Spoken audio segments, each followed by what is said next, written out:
आज अगर मैं आपसे एक सवाल पूछूं, क्या आपके पास सब कुछ होते हुए भी मन खाली रहता है?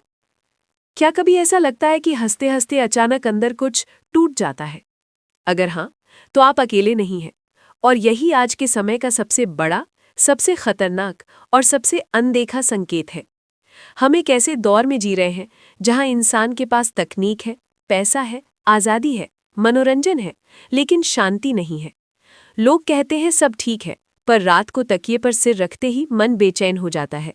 किसी को बिना वजह गुस्सा आता है, किसी को बिना वजह रोना, और किसी को बिना वजह जिंदगी से थकान। पुराणों और गीता में जिस कलयुग का वर्णन किया गया था, लोग सोचते हैं कि वो सिर्फ अधर्म, युद्ध और विनाश से जुड़ा होगा। लेकिन सच ये है कि कलयुग का सबसे बड़ा संकेत बाहर नहीं, अंदर दिखाई देता है। ये वो युग है जहां इंसान शत्रु से नहीं, अपने ही मन से हारने लगता है। गीता कहती है, मनुष्य का सबसे बड़ा मित्र भी उसका मन है और सबसे बड़ा शत्रु भी वही। और आज का इंसान अपने ही मन के हाथों पराजित हो चुका है। आज लोगों को ये समझ नहीं आता कि वे दुखी क्यों हैं। कोई कहता है काम का दबाव है, कोई रिश्तों को दोष देता है, कोई पैसे की कमी को। लेकिन ये सब कारण नहीं है, ये सिर्फ बहाने हैं। असली कारण कहीं और छिपा है। पुराणों में लिखा है कि कलयुग में मनुष्य अपनी आत्मा की आवाज़ सुनना बंद कर देगा। वो बाहर की दुनिया में इतना उलझ जाएगा कि अंदर की दुनिया उसे अजनबी लगने लगेगी। और यही कारण है कि आज लोग मंदिर जाते हैं, पूजा करते हैं, मंत्र भी बोलते हैं, लेकिन भीतर से जुड़े नहीं होते। भगवान से नहीं, खुद से भी नहीं। आज इंसान भगवान से सवाल करता है कि मेरे साथ ही ऐसा क्यों? मैं अच्छा हूं फिर भी दुख क्यों? मेहनत करता हूं फिर भी खालीपन क्यों? गीता में श्री कृष्ण कहते हैं, जब मनुष्य कर्म तो करता है, लेकिन अपने कर्म को ईश्वर से जोड़ना भूल जाता है, तब वही कर्म उसके लिए बंधन बन जाता है। आज लोग दिन रात भाग रहे हैं, करियर के पीछे, पैसों के पीछे, रिश्तों के पीछे, पहचान के पीछे।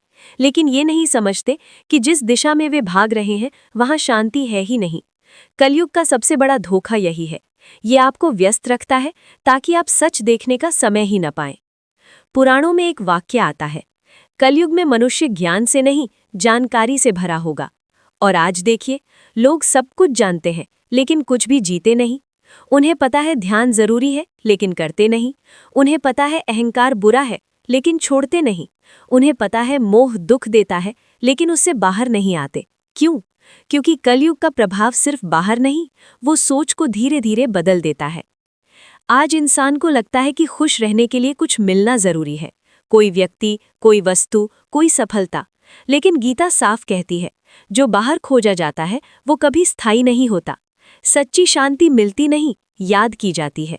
क्योंकि आत्मा के स्तर पर आप पहले से पूर्ण हैं, लेकिन कलयुग में इंसान को ये सिखाया जाता है कि वो अधूरा है। यही कारण है कि लोग तुलना करते हैं, दूसरों की जिंदगी देखकर अपने जीवन को छोटा समझते हैं और फिर भीतर भीतर जलते हैं। पुराणों में कहा गया है कि कलयुग में ईर्ष्या सबसे सामान्य भावना बन जाएगी। लोग दूसरों की सफलता से ज्यादा अपनी कमी से दुखी नहीं होंगे, बल्कि दूसरों की खुशी से जलेंगे। और ये जलन धीरे धीरे मन को खोखला कर देती है। आज रिश्ते टूटते नहीं हैं, सूख जाते हैं।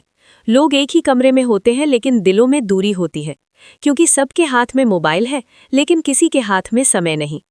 कलयुग का ये भी संकेत है कि इंसान बोलना बहुत सीख जाएगा, लेकिन सुनना भूल जाएगा। भगवान की भी नहीं, अपनों की भी नहीं। गीता में श्री कृष्ण अर्जुन से कहते हैं, जब मनुष्य अपनी इंद्रियों का दास बन जाता है, तब उसका विवेक नष्ट होने लगता है। आज देखिए, खाने की लत, देखने की लत, सुनने की लत, तुलना की लत, मान सम्मान की लत, ये सब लतें शराब जैसी नहीं दिखती, लेकिन प्रभाव उतना ही घातक होता है। मन शांत नहीं रहता, ध्यान भटकता रहता है। और जब ध्यान भटकता है, तो जीवन भी भटक जाता है। पुराणों में कहा गया है कि कलयुग में धर्म दिखावे का होगा। लोग धर्म को जीने के बजाय प्रदर्शन करेंगे।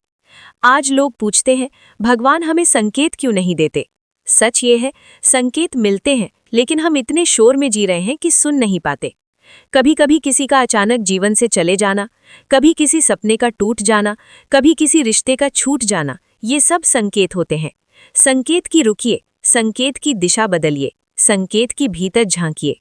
लेकिन कलयुग में इंसान रुकना नहीं चाहता, वो दर्द से भागना चाहता है, समझना नहीं। और यही सबसे बड़ा पतन है। गीता कहती है, दुख से भागने वाला कभी मुक्त नहीं हो सकता, दुख को समझने वाला ही आगे बढ़ता है। आज लोग भगवान को दोष देते हैं, लेकिन कभी खुद से ये नहीं पूछते कि मैं किसके लिए जी रहा हूँ, मेरे जीवन का उद्देश्य क्या है।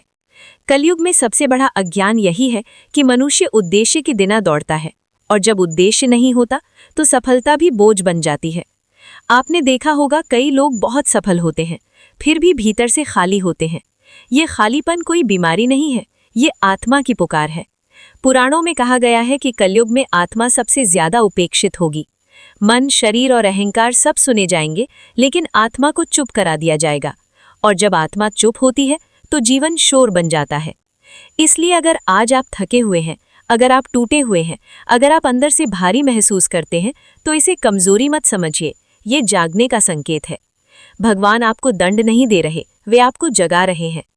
गीता कहती है, जिसे जीवन में प्रश्न आने लगते हैं वही सही दिशा में होता है।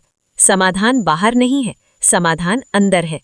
थोड़ा लुकिए, थोड़ा मौन अपनाइए। दिन में कुछ पल बिना मोबाइल, बिना शोर, बिना अपेक्षा के बैठिए।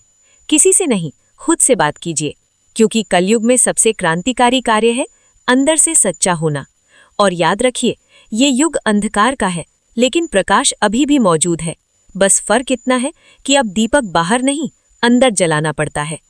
अगर ये बात आपके दिल तक पहुंची है तो समझ लीजिए ये वीडियो आपने यूं ही नहीं सुना,